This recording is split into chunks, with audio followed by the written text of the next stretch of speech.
Hi friend, मैं जितेन केकाड़िया आपको आप ही के चैनल जी टेक में आपका स्वागत करता हूं। दोस्तों, आज हम जिस शेयर की बात करने वाले हैं उसका नाम है देवयानी इंटरनेशनल लिमिटेड। दोस्तों, आज मैं इस शेयर के बारे में आपसे बात करूंगा और आपको बताऊंगा कि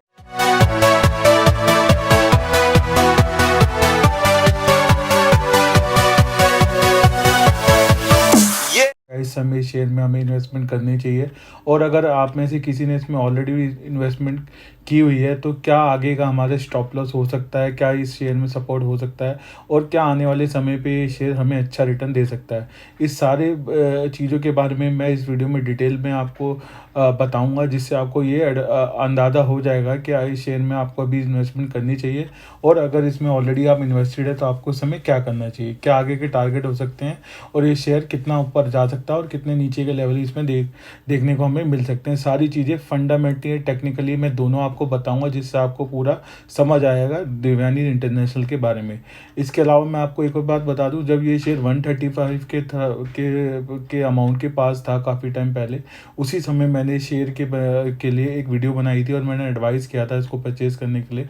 कई बार मैं हमेशा इस शेयर में बुलिश हूँ, क्योंकि कंपनी काफ़ी ज़्यादा जब से रजिस्टर्ड हुई है, इनका जो रजिस्टर्ड होने के बाद जो क्वार्टरली रिजल्ट आया था उसमें भी इन्होंने प्रॉफिट शो किया था, और नेक्स्ट क्वार्टर जो अभी जो रिसेंटली जो उसका रिजल्ट गया है उसमें भी इन्होंने काफ़ी अच्छा प्रॉफिट शो किया है। कंपनी काफ़ी अच्छा कर रही है, तो उस हिसाब से as compare to others like burger king जो अभी भी लॉस में है, उस हिसाब से मैं इस कंपनी में काफ़ी बुलिश हूँ। और क्योंकि इनका जो जो बिजनेस है वो फूड में है और काफ़ी वेल नोन ब्रांड है, तो मुझे ऐसा लगता है कि आने वाले समय पे अगर आपका नज़रिया अगर लंबा है तो ये कंपनी काफ़ी अच्छा रिटर्न दे सकती है। ठीक है दोस्तों, तो इस बात को हमें ध्यान में रखना चाहिए। इसके अलावा दोस्तों, मैं आपके लिए ऐसी शानदार वीडियोस जो आपको अच्छे जो भी शेयर्स होते हैं वो आपको एडवाइस करता हूँ अपने चैनल पे। अगर आप मेरे चैनल पे पहली बार आए हैं तो मैं रिक्वेस्ट करूँगा आप प्लीज़ मेरे चैनल को सब्सक्राइब कर लीजिए, और अगर आपने मेरी वीडियो अगर आपको अच्छी लगती है तो लाइक ज़रूर करना, और अगर आपकी कोई क्वेरी भी है तो आप मुझे कमेंट भी कर सकते हैं। मैं पूरी कोशिश करूँगा आपको एडवाइस करने की, चाहे वो इस शेयर के रिगार्डिंग हो या किसी और शेयर के भी। ठीक है दोस्तों, तो चलो दोस्तों वीडियो स्टार्ट करते हैं।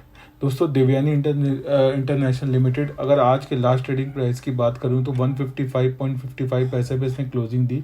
इसमें 0.48% की गिरावट देखने को मिली। दोस्तों, 52 वीक हाई की अगर मैं बात करूं तो 198.90 है। इसको अभी उस 52 वीक हाई से अगर आज के प्राइस से अभी भी मैं कंपेयर करूँ तो 22% डिस्काउंट पर ही मिल रहा है, तो ये बात आपको ध्यान में रखनी चाहिए। अब दोस्तों बात करते हैं इसके Q3 के रिजल्ट की। तो कंपनी ने जो Q3 का जब रिजल्ट आया था तो उसमें नेट प्रॉफिट जो है इनका जंप हुआ है 40% में, जो काबिल तारीफ है वाई एन वाई बेसिस पे, जो कि है 66 करोड़। अगर इसको लास्ट ईयर Q3 के वाई एन वाई बेसिस पे अगर मैं कंपेयर करूं तो लास्ट ईयर जो इनका जो नेट प्रॉफिट था वो 47.40 करोड़ पे था, तो 47.40 करोड़ से बढ़ के कंपनी जो है 66 करोड़ पे होगी। साथ में इसके जो रिजल्ट आया था उसमें ये भी क्लियर कहा था कि जो कंपनी जो है वो प्री कोविड लेवल पे पहुंच गई है। तो उस हिसाब से भी देखा जाए तो आगे के अंदर भी कंपनी की ग्रोथ के चांसेस और ज़्यादा बढ़ जाएंगे। ठीक है दोस्तों, ये बात आपको ध्यान रखनी चाहिए। इसके बाद दोस्तों, अगर मैं डिलीवरी परसेंटेज की बात करूं तो आज जो डिलीवरी परसेंटेज उठी है वो है 31.59%, और अगर इसकी मंथली डिलीवरी परसेंटेज को मैं देखूं तो 35.41% इसमें डिलीवरी उठती है। तो दोस्तों, डिलीवरी परसेंट लगभग आसपास ही है, 35% और 32%, तो ज़्यादा फर्क नहीं है। आज का दोस्तों अगर वॉल्यूम है वो 30 लाख है और मंथली वॉल्यूम है 43 लाख। वॉल्यूम थोड़ा कम है दोस्तों, क्योंकि ओवरऑल मार्केट में जो है यूक्रेन और जो रशिया के बीच में जो डिस्प्यूट चल रहा है उसकी वजह से काफ़ी ज़्यादा पैनिक है, डर है कि कभी कुछ ऐसा कुछ बड़ा ना हो जाए जिससे कोई सडन बड़ा क्रैश ना हो जाए। इस वजह से मार्केट जो है काफ़ी ज़्यादा रुक रुक के चल रही है, और मुझे ऐसा लगता है कि ये एक मतलब मेरे हिसाब से एक मौका है क्योंकि इस समय काफ़ी अच्छे जो शेयर हैं, जो ब्लू चिप शेयर हैं, वो भी काफ़ी अच्छे प्राइस पे मिल रहे हैं।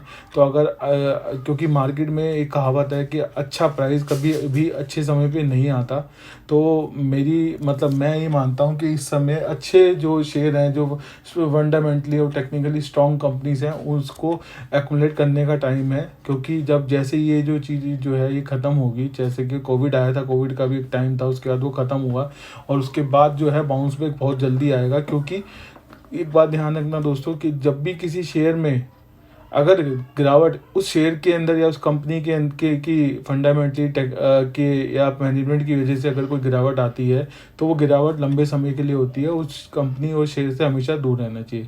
बट अगर अभी मार्केट में ओवरऑल अगर शेयर्स, अच्छे शेयर्स में भी गिरावट अगर किसी आउटर फैक्टर से आती है, तो वो जो गिरावट होती है वो थोड़े टाइम पे होती है, और जैसे ही वो आउटर फैक्टर का जो रीज़न है वो क्लोज होता है, सॉल्व होता है, वो एकदम सी बाउंस बैक देखने को मिलता है, शॉर्ट कवरिंग देखने को मिलती है, और वही प्राइस जो पहले थे वो आपको दोबारा ही उसी प्राइस पे वो शेयर देखने को मिलता है।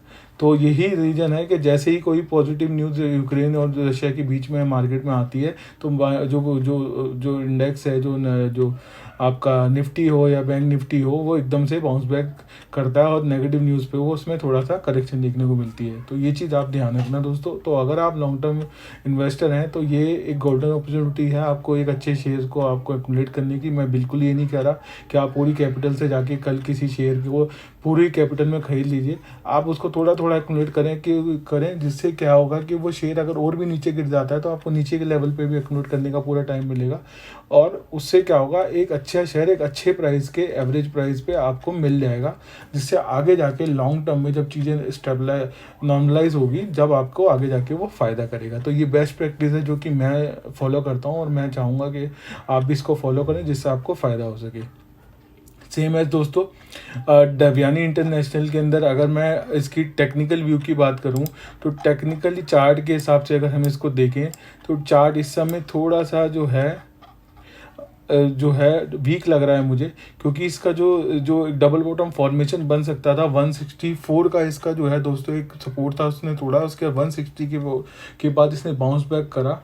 और जहाँ जिस तरीके का पैटर्न लग रहा था, अगर ये यूक्रेन और ये रशिया का क्राइसिस अगर नहीं आता, तो यहीं से ये जो है रिवर्सल लेता और डबल बॉटम फॉर्मेशन लगा के ये फिर से जो है 170 180 और फिर अपने 200 तक के लेवल तक जाने की कोशिश करता। बट बिकॉज ऑफ बीच में ये क्राइसिस आ गए, इस वजह से जो है बाकी अच्छे शेयरों के साथ साथ इस शेयर में भी गिरावट देखने को मिली, और जो है ये इस समय 155 पे जो है ट्रेड कर रहा है, 155.75। तो मैं जैसे कहा कि अगर ये शेयर के अंदर असली तेज़ी अगर इसमें जब आएगी, जब 164 का लेवल ये क्रॉस करता है। बट जैसे कि मैंने कहा, अगर इसमें ऑलरेडी अगर आप इन्वेस्टेड हैं, तो अगर आपने काफ़ी ऊपर लेवल के प्राइस पे अगर बाय किया है, तो आप इसको नीचे के लेवल पे 45 या और भी नीचे के लेवल पे अगर ये मिलता है, क्योंकि 135 का इसका मेजर सपोर्ट होगा दोस्तों लॉन्ग टर्म इन्वेस्टर के लिए। अगर कोई भी शॉर्ट टर्म इन्वेस्टर है, वो 145 के स्टॉप लॉस के साथ इसको एक्युमुलेट कर सकता है नीचे के लेवल पे। अगर किसी ने ऊपर लेवल पे इसको बाय किया हुआ है, तो वो इस समय और भी अगर 145 के आसपास ये मिले, तो उसको एवरेज कर सकता है, जिससे उनका बाइंग प्राइस काफ़ी नीचे आ जाएगा। और उनका जो स्टॉप लॉस होगा दोस्तों, स्ट्रिक्ट स्टॉप लॉस होगा, वो 135 आएगा। वो मैं उनकी बात कर रहा हूँ लॉन्ग टर्म इन्वेस्टर की, कि उसके पास सीधे जो अगला जो सपोर्ट है, वो जो है काफ़ी ज़्यादा नीचे आ जाएगा, 120 के 125 के आसपास। ठीक है दोस्तों, तो इसलिए मैं कह रहा हूँ कि 135 के स्टॉप लॉस के साथ अपनी पोजीशन को कंटिन्यू करो, हो सके तो अपना एवरेज कर लीजिए, जिससे आपका बाइंग लेवल जो है, अगर आपका जो है नीचे आ जाएगा। अगर आपने ये जो शेयर है काफ़ी ऊपर, मतलब 170 180 के लेवल पे लिया हुआ है, तो इस समय बाइंग कर सकते हैं, क्योंकि एवरेज कर सकते हैं, क्योंकि एवरेज करने का फ़ायदा जब होता है कि जब तक किसी भी शेयर में 10% की करेक्शन आपकी होगी, मतलब 10% से ऊपर का अगर आपका जो है फ़र्क आ रहा है, तो आप उसको बाइंग करेंगे, एवरेज करेंगे, तो आपको उसका फ़ायदा मिलेगा। स्टॉप लॉस होगा लॉन्ग टर्म इन्वेस्टर के लिए 135, और शॉर्ट टर्म इन्वेस्टर के लिए 145 के स्टॉप लॉस के साथ आप इसको नीचे के लेवल पे जितना नीचे गिरे उतना एक्युमुलेट करें। ओवरऑल दोस्तों कंपनी काफ़ी अच्छी है, रिजल्ट काफ़ी अच्छे आ रहे हैं, तो आगे जाके जैसे ही चीज़ नॉर्मलाइज होगी, स्टेबलाइज होगी, तो ये जो है जो रिवर्सल जो इसमें आएगा शेयर के अंदर, वो काफ़ी ज़्यादा स्ट्रांग होगा, और उस समय इसको पकड़ना मुश्किल होगा नए इन्वेस्टर के लिए। तो मैं आपको एडवाइस करूँगा कि नीचे के लेवल पे इसको आप एक्युमुलेट कर सकते हो। आपका जो टारगेट आएगा दोस्तों, पहला टारगेट होगा 164 का। 164 के टारगेट को क्रॉस करने के बाद इसके अंदर थोड़ी तेज़ी देखने को मिलेगी, और 173 का दूसरा टारगेट निकल के आएगा।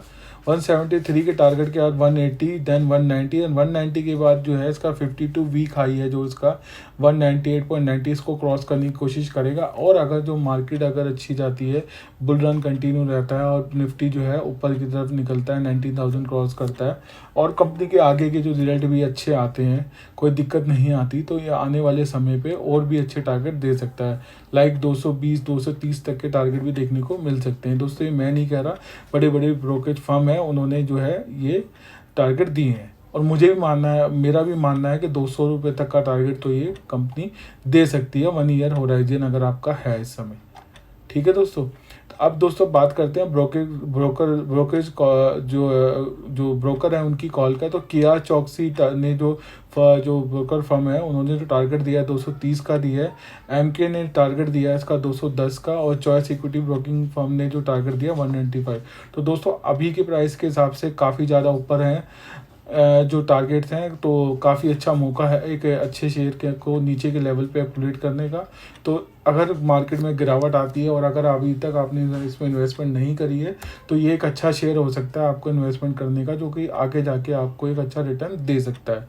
दोस्तों अगर वीडियो अच्छी लगी हो तो प्लीज़ ज़रूर लाइक करना, अगर आपकी कोई क्वेरी है तो प्लीज़ ज़रूर कमेंट करना, मैं आपको पूरी कोशिश करूँगा आपको रिप्लाई करने की, आपको हेल्प करने की।